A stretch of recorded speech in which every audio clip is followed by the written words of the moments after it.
Hello and welcome to another edition of No Nonsense with Pamela Wallen. Well, it seems we are in the midst of what the experts are calling the great upheaval, politically speaking, that is. Everything, everywhere, all at once seems to be in flux, most particularly Canada's relationship with the United States in the wake of Donald Trump's comments about us becoming the 51st state. So where do we turn? We turn to Mr. David MacNaughton, well-known businessman and political operative in Canada for, years and decades. In fact, I think he even was the co-chair of Prime Minister Justin Trudeau's campaign. But the reason, David, you are here with us today is, of course, you were the ambassador, Canada's ambassador to the United States, 2016 to 2019. So you have lived and breathed Trump 1.0, and now we're all in the middle of Trump 2.0. So we want to get inside your head and see what you think. Welcome. Great to see you. Good to see you too. And no thanks for all of the discussion about the many decades I've been involved in. Yeah, but you see, I've known you for so long that I lived through the same number of damn decades. Yeah. We're both in this together. Give us your assessment, David, of where you think we are. I mean, I think this started as an offhand comment, and then the Prime Minister, Justin Trudeau, said, well, he kind of got into the discussion and maybe he'd trade some parts of Canada for, California, maybe not this week, and Vermont. But it's taken on a whole other meaning now in terms of national security, particularly, but also economic matters. Where do you think, what's the state of play? Well, I think, the one thing about Donald Trump is the thing that's entirely predictable is his unpredictability. Yeah. And I think, do I expect that he will follow through with tariffs, very quickly after, he comes into office? Yes. Is it going to be 25% across the board? I'm not sure. But there's going to be some tariffs for sure. He has a view that any kind of a trade deficit is because of unfairness, cheating, whatever you want to call it, and also it seems to have this perspective that he can actually pay down debt and cut taxes with the money that he's going to get from tariffs. So I mean, those are things that he are consistent within his diatribe. I don't think he fully appreciates. Well, I know he doesn't fully appreciate the integration of our two economies and all the rest of it. I think what's happening right now, which is different from when we went through the first go round with him, is that there are very few people in the United States that are cautioning him, that are saying, well, you better be careful about this, or you better be careful about that. It's mostly, sycophants. Everybody's kissing the ring at the present moment, and hoping to get appointed to something or confirmed in something, so he's not facing the same kind of pushback he did the first time. So I expect that he's going to follow through in some form or other. So when you were there the first round, I remember having these conversations with you. You were dealing with a Steve Bannon, that he was the Elon Musk of the day, the Trump whisperer, that kind of thing. And you're suggesting that there was actually more pushback and constraint at that time than you're seeing now this round. And he had people in his cabinet, and people like his chief of staff and others who were cautioning against dramatic action. You had members of Congress who were doing the same thing, both on the Senate and on the House side. And right now, I mean, they're all bowing because they're looking for work. Yeah. So he has no sort of real restraints at the present moment, and quite the contrary, he's being encouraged, as you say, by the Elon Musk and others to take sort of what I'd describe as radical positions. So Yeah. Now, it seems to have expanded and with the whole discussion around the Panama Canal. And I know you know that's how his mind works. And I mean, he starts talking about the 51st state, and then all of a sudden he goes, yeah, but let's think about the North. And then, that you can almost see it unfolding in real time, right? That he starts thinking about this. But there's a theory, like an argument to be made that what he's thinking about is Fortress America or North America, and that is not implausible in this time of real serious security issues. And I remember this being in New York after 9/11. The whole discussion was about put the perimeter around Canada and US. Then we don't need the security perimeter. Then we don't need to focus on the 49th. We can, stop the bad guys from coming in. Now he's obviously expanding that. Do you think that's part of a larger strategy here in terms of Fortress America, or is everybody just giving him too much credit? no, I think part of it is. I mean, obviously, we have a vastly changed geopolitical environment, and we have a substantial change in trade patterns and what I would call trade orthodoxy, where we kind of had this implicit deal with China, which was you give us cheap manufactured consumer goods, keep our inflation down, and we won't worry about it too much. Yeah, we'll turn a blind eye to some of those nasty things we didn't Yeah, like. yeah, exactly. But I mean that's all off the table at the present moment. I think where Canada, has got a problem is that we haven't, our defense and security relationship with the United States is not as good as it could be and as it has been. I mean, even when I was there, Afghanistan was still Yeah, recent in their minds, and so you had people like goodwill, lots of goodwill on that. totally.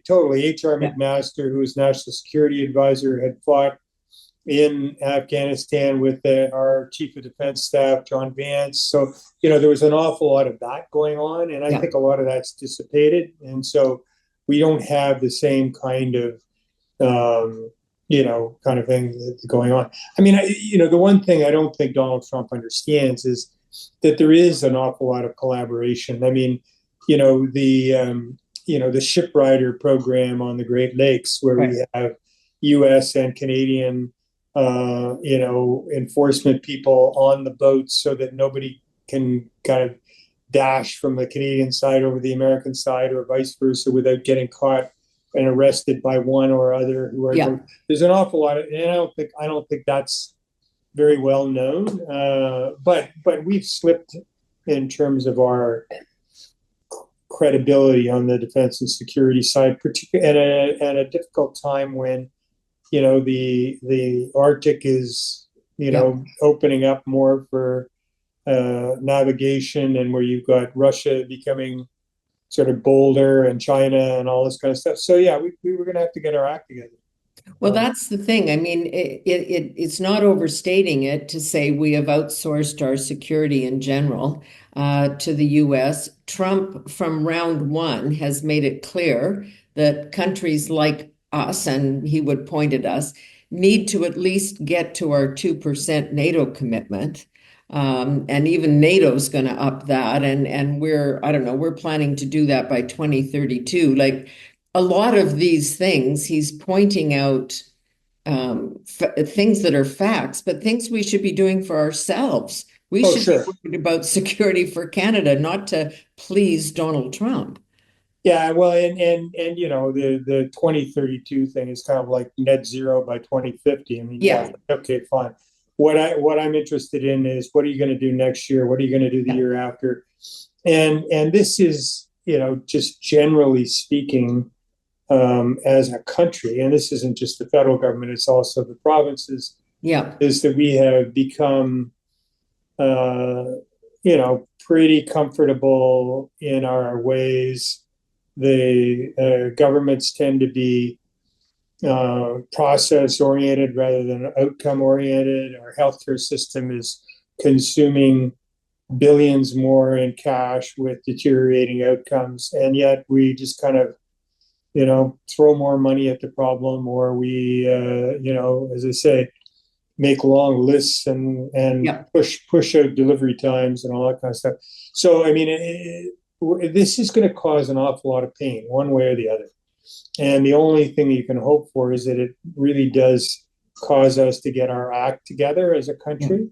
My worry is that it's just going to lead to a further fracturing of our nation because of the different interests, west and east and all that kind of stuff. Well, I mean, you see these obvious things. I mean, Melanie Joly saying she's going to contemplate cutting off Alberta exports of oil and gas, and Alberta's saying, no, sorry, you don't get to make that decision. Well, I don't think she's saying cutting it off. I think she's saying Yeah. we'll put an export tax on it. Yeah, yeah, But again, you can just imagine the reaction yeah. that would get. Because it's like if I were Donald Trump, I would think seriously about saying, okay, well, we'll put a tariff on everything except for oil and gas, Right. and then because that would for sure cause divisions within the country. There's no question about that. Yeah. So that's in fact, that's just an interesting basic point here that we started talking about 25% tariffs. And there's two schools of thought. The one that he starts at 3 and builds if we don't do stuff. And the other is that he starts at 25 and ratchets it back if we do stuff, right? So who knows what will happen on that score. But Betting on the latter rather than yeah, yeah, okay. And now we've morphed into, joining our countries, merging our countries, common economies and security measures and all of this bigger picture stuff. So that kind of takes the issue into a whole other realm because the tariffs are going to happen if the tariffs are going to happen, right? And we'll negotiate those details. We're waiting to do the next round on NAFTA, on free trade, CUSMA, whatever the name is, USMCA, because we change it every day. But in the middle is all this political stuff, which is where the messy, problematic stuff happens. The rest of it you negotiate and deal with. You're going to somebody's going to sit at a table and do a free trade agreement. Somebody's going to argue about tariffs. But when we get into a political fight, bad stuff happens. Without question. I mean, I can tell you the one thing that the reason that we were as successful as we were, in Trump won, was because there was a remarkable degree of collaboration, cohesiveness, like a federal, provincial, business. Right. It didn't matter what the stripe of the government was, whether it was Brad Wall in Saskatchewan or any of the premiers, whether they're NDP or conservative or whatever, Rachel Notley. Yeah. I mean, any time I called and said, I need your help to do whatever it was, there was never any question. It was just, yeah, sure. Tell me what you need me to do. And vice versa. It was like they would phone and say, here, we've got this problem, can you help? And so that what worries me is that because of the uncertainty in Ottawa at the present moment, that we're going to end up in a really divided country that's going to be pursuing different objectives in different parts of the country, and that is a bigger threat than Donald Trump saying he's going to annex us. In my view. Yeah, I mean, I don't think anybody really, well, I don't think he can annex us, so let's just like put that aside. Um, but no, that's what I'm worried about myself because when you he loves weakness, you know Sure he that. I does. mean, Sure as he a does. negotiator, if he can see somebody that's got, a vulnerability, that's exactly the spot he's going for. We're in the middle now of a liberal leadership. We're going to have a prime minister, at least in the short term, although it may end up being a much longer term than anybody thinks, that is new to the game in one way or the other. Even if it's a Chrystia Freeland who's been in cabinet, this is a different job. Being Sure. prime minister is a very different job. Being cabinet minister, if it's Mark Carney, it's a very different job than being, a business leader or a Bank of Canada or England governor. Like he will find ways to exploit this. I mean, the timing seems awful. No, it's terrible. And also, even if like after an election, and if the conservatives win, the reality is that, my guess is that a substantial amount of their time is being spent worrying about getting elected rather than it is Right. about worrying about what they're going to do after they're elected. I mean, that's natural in Yeah. politics. I mean, it's not. I mean, even if you have a transition team put together and everything else, they don't have access to the same kind of resources that you do when you're in government, and you know these issues are extraordinarily complex. I never realized how complex they were until I had to face it. And as I say, Yeah. the beauty of it was that we had phenomenal cooperation across the board and collaboration across the board from business and from labor and from the provinces and everything else. And that just doesn't exist at the present moment. So it's going to be if we can get through the next 6 to 8 months without tearing ourselves apart, I think Yeah. we've got a good chance to deal with some of the things that ail us and that have made us. I mean, if it all works out the way it should, we can give uh, Trump some kind of a medal for making Canada great again. No, if it all works out, just let me divert for a moment. I want to come back to what our bargaining chips are too, and Yes. we have a couple. But on the political front, as you know, at this time, the theories are rampant about what might happen, and that because of this unprecedented crisis with Trump, and we'll pick Carney and say, okay, he's chosen. He needs to run for a seat. He does a deal with the NDP. They give him a couple of cabinet seats. They change the dates and say, for the sake of the country, I need to stick around for 6 or 8 months, or maybe even into 2026. Do you think that's possible, like just with your political instincts, with that hat on, given the mood of the country about the current prime minister?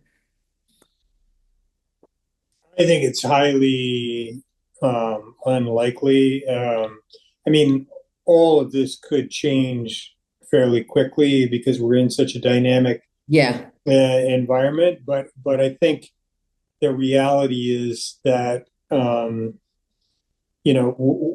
even if they were able to stay in power through some sort of a deal with the NDP or whatever, is they're still not going to have the legitimacy. right. Or Trump's going to say, I just won the biggest victory ever, and Right. you're not, and so he'll play the waiting game or the divide and conquer and everything else. The only way that we're going to have um, a real legitimacy is after an election, Yeah. uh, and that's just, I think, just reality. The other thing is we have to realize that we have a lot of things we've got to get our act together on in this country. Yeah. We've been kicking the can down the road for Yep. way too long, right? So Yep. I mean, I listened to the prime minister on one of the American shows. I think it was MSNBC, putting up the defense, like what's your definition of Canadian? And not being American. And I'm thinking, oh my God, like, have we still not been able to figure out a way to answer that question? I mean, it's just so much more than that. And these are hard things to wrestle in crisis times, but boy, we have to do it. We have to figure out that we are our own country and that, we need to do, as I said earlier, these things for ourselves, not to please some other leader. Yeah, and the reality is that we have so much of what the world needs. Yes. Yeah. And that's natural resources, but it's also whether it be agricultural products, Yeah. whether it be natural gas, whether it be nuclear technology, whether it be I mean a lot of the art. Critical minerals. Yeah, like it's not like Yeah. we but I remember when I talked to HR McMaster when he's national security advisor, I said, HR, you guys started the aluminum industry in Canada because you needed aluminum for your jet planes. And you really helped, you gave take or pay contracts and some money and all this kind of stuff. Why aren't you doing the same on critical minerals? And he said, well, David, we need them before 2050 when you get them out of the ground. Yeah. Because of And our regulatory structures and that's right. right. Yeah. This regulation, that regulation, this body, this, box checking rather than outcome Yeah. focus. And we need to. And I'm not saying, abandon environmental concerns. The reality is most of these things actually don't have anything to do with Yeah. legitimate environmental concerns. They have to do with avoiding responsibility and sort of just saying, well, I don't know, I checked my box and then I pass it over And to. then passing the buck. Yeah. No, I mean the regulatory, I kind of look at the Doge exercise, which may be hopelessly naive, but wish that we could at least take it on here, because watching legislation that goes through that is, ill-conceived and flawed, but then worse yet, spends the next 5 years in courts as provinces fight with Ottawa and vice versa. How can we get anything done? No, it's appalling. And when you think about how was this country knit together in the first instance, it was through dramatic action like building railways across the country, the St. Lawrence Seaway, the Trans-Canada Pipeline. I mean, all of these things, like if you said, do you think any of those projects would go ahead today? Not a chance. Not a chance. I mean, I was approached to take on some of the functions for this high-speed rail project. Mm-hmm. And my answer to that was, I'd love to make a contribution to something that will happen when my grandchildren are grown up, but Right. That's not something I want. But we've also been talking about that through our entire adult lives, right? Forever. Yeah. And then on the energy front, it's just the reality is that our natural gas could play a significant role in reducing global greenhouse gas emissions, particularly from coal, and yet we want to set provincial and national emissions caps. Well, why? It's stupid. Right? It's a drop in the bucket. I mean, this whole LNG argument, when Europe comes to us and says, please help, we want to reduce our dependency on Russia, and we go, oh, no, I don't think there's a business case. I mean, of course there's a business case, right?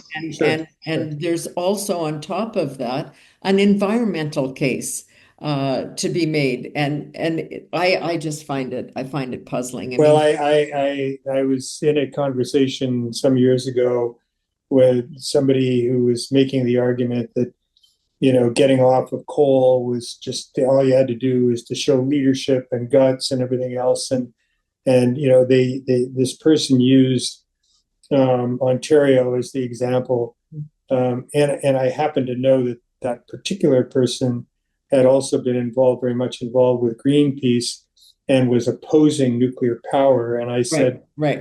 one of the reasons we were able to get off of coal was because 50% of our generation in Ontario was from nuclear, you know, Yeah. that, and we saw this in Germany where they decided, the Greens decided that nuclear was bad. They shut it all down and then relied on natural gas from Russia, which allowed Putin to have enough money to invade Ukraine. Yeah. So No, no, the energy equation is a very dynamic one, and I'm not trying to say I'm a climate change denier and everything, but it's a complicated yeah. thing that involves global emissions and global security, and if we don't try to deal with both of those, we're not going to make it. So That's the point. It's global. I mean, so I was reading somewhere as we watch these horrific fires in California, that there's more CO2 going into the air here than, we can even imagine. And we can talk about electric cars till we're blue in the face, but we won't counter this for decades. right, And right. that's a one-off event. I want to stick on energy for a moment because one of the things Trump said when pushed by some American reporters was, well, we don't really need that stuff that Canada has anyway. Last time I checked, I think it's about 60% of the oil that they import, that they need for imports till they drill, baby drill, comes from us. So Yes. they do need us. I mean, that's just Well, one issue. and particularly what you've got the Gulf refineries that are dependent, and they're all set up. There's billions of dollars that have been invested that are set up to process uh, heavy crude, which Right. comes from Canada, right? Right. And so it's not like you can say, oh, well, the hell with them, we'll get it from whatever, right? I mean, it's not. And I mean, I guess they could get some of it from Venezuela. That'd be Yeah. great. Why don't we just not get it from Canada, get it from Maduro? But there are some realities that are going to start to come home pretty quickly in all of this. When you look at the new team that he is proposing people to deal with, Marco Rubio, very bright, intelligent guy as second Yes. state, a person that we should be able to do business with reasonably. Overall, what are you thinking if you were still sitting in the chair in Washington? What would You you know, be? you take Marco Rubio, you take Doug Burgum, who's Yeah, the energy czar, Mike Waltz, who's the national security guy. I mean, all of those people are um, sensible. yeah. I might not agree with them all and everything, but the reality is they're not stupid by any stretch of the No, no, imagination. exactly. Quite the contrary. So I think that there's an opportunity to work with them, but it's going to take time because all of these people have to go through the confirmation Yep. process. You got a lot of the people that I would have worked with who had some power in the Senate or the House who are afraid that they'll get primaried by Yep. Yep. Trump, and they're not going to speak up until they see you know, where the dust settles. So I don't think it's going to be easy. It's not like just taking the playbook from 2017 Yep. and replaying it. It's like some elements of it are extremely important, but it's necessary, but it's not sufficient with the current environment. And Lighthouser, who you dealt with on the trade file, I mean, he'll be in that role to some degree, but he knows a lot about where we're coming from. Oh, Uh, sure he does. Oh, sure yeah. he does. Yeah, well, and it's his chief of staff that's taken over as U.S. trade representative. Yeah. So, yeah. No, it's going to be. Yeah, I don't think there's any way that we are going to avoid some substantial pain, and the question really is, how long will that endure? and what does it take for us to get out of it? And I think that there are some people in the business community and some of the premiers that think that, well, we'll just go and cut a side deal and everything will be okay. I Yeah, that it is that probably is won't work, but it's also not that then Canada's in play. yeah. But like I understand their motivation. Like Yeah, if I were um, you know if I were looking at the premier of a province, or if I was a shareholder in a company and they weren't trying to figure out how to minimize the damage on them specifically, I'd be yeah. questioning it. So it's going to be difficult, really difficult. Just a bit of advice for all the kind of the different players in a sense. I was listening to an interesting discussion. Sean Spear, who Yeah. worked for Harper, and they were having a discussion about what's happened in Canada, and it's a bigger picture and a complicated one, but the spending, the post-COVID spending that's carried on at the same rate and put us in the debt numbers that we've got. But fundamentally, the problem is, and he characterized it this way, we've got, sections 92 and 91 in the Constitution, and 92 is the stuff that the provinces should be dealing with. And we've had a federal government focused on that. And they need to get back to being focused on the Section 91 stuff, the national security, the national economy, how we deal with the rest of the world and foreign policy. And that again, that's kind of getting our own house in order internally, that we need to do at the same time as we're facing this. And that's tough. Well, without question, but I mean, the 92 and the 91 stuff, it's correct, except for the fact that in areas where the provinces have the responsibility, they actually, many of those areas, they look to the federal government to supply them with money. Yes, exactly. So Yeah. and my inclination would be, it wouldn't be particularly popular, but with the provinces, but I would say, I'm prepared to continue healthcare spending, and I'm prepared to even spend more, but you're going to have to commit to outcomes. You Yeah. figure out how the hell you're going to get the outcomes. But we can't have, as we have at the present moment, deteriorating outcomes and keep spending more money on basically the same system that's been in place, right? So, Yeah. and I can tell you, having spent an awful lot of time in government, is that the only time that you actually get results is when you insist on outcomes. If you have 42-page mandate letters that go to the ministers, that's just PR. Yeah. What you need is, here are 4 things we expect you to do. Here are the timeframes within which we expect you to do them, and your deputy has to sign off on them too. And if you don't achieve them, you're fired. I mean, Yeah. like, this is, and we haven't done that. It's been, It would be so refreshing. yes, yeah. But and a lot of Canadian businesses are,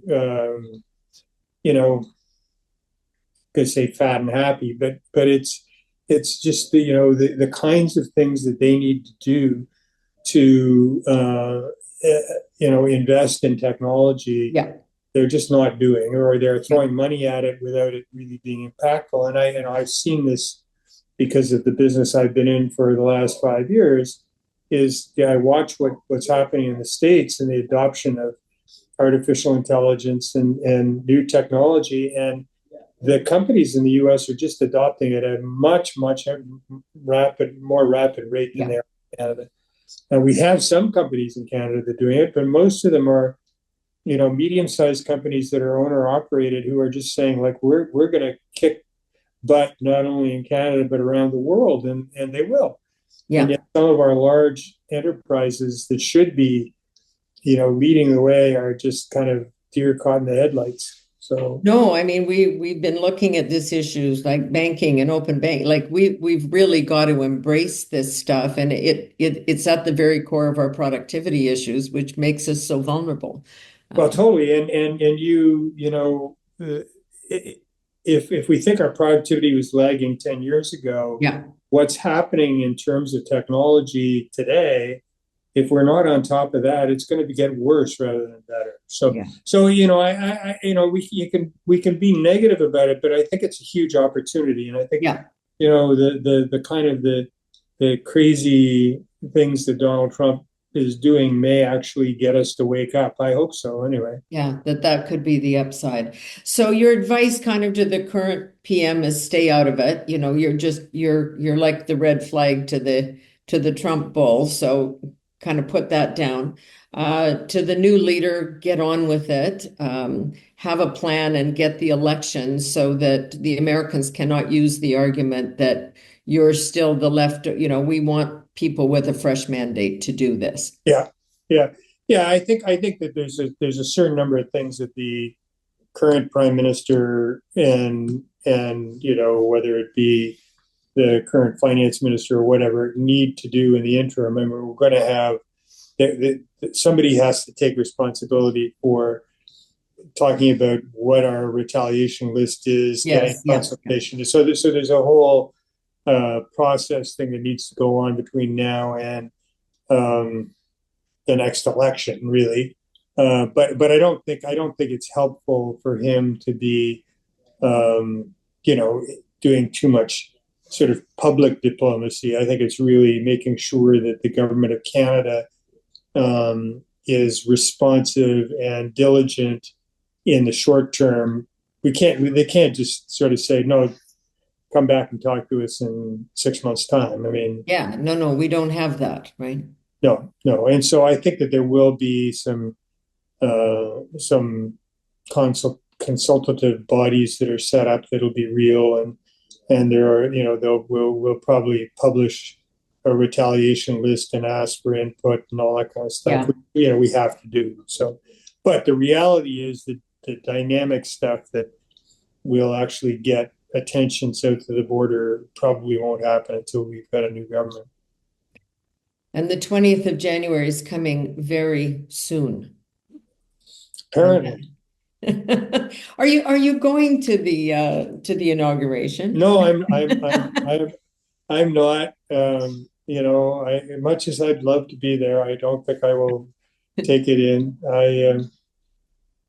Yeah. Well, I'm here in Florida visiting friends, and I'm you know very close to Mar-a-Lago, so I can run over, as so many people are doing, and Well, you should. You know, you see should if just I go can get over you an invite. Yeah. that. Yeah.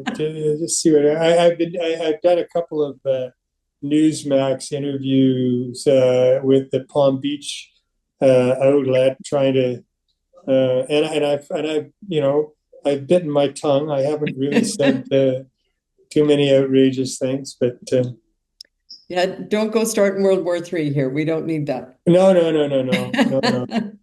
But It's it's going to be a very challenging time.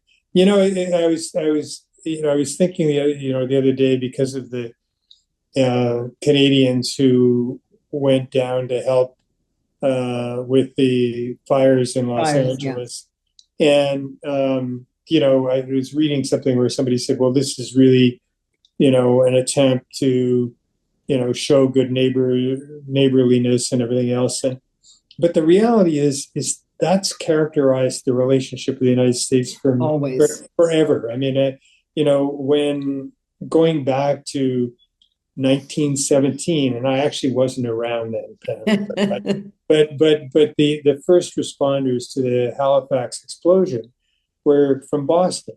Yeah. And we have, you know, as two countries worked like that for Always.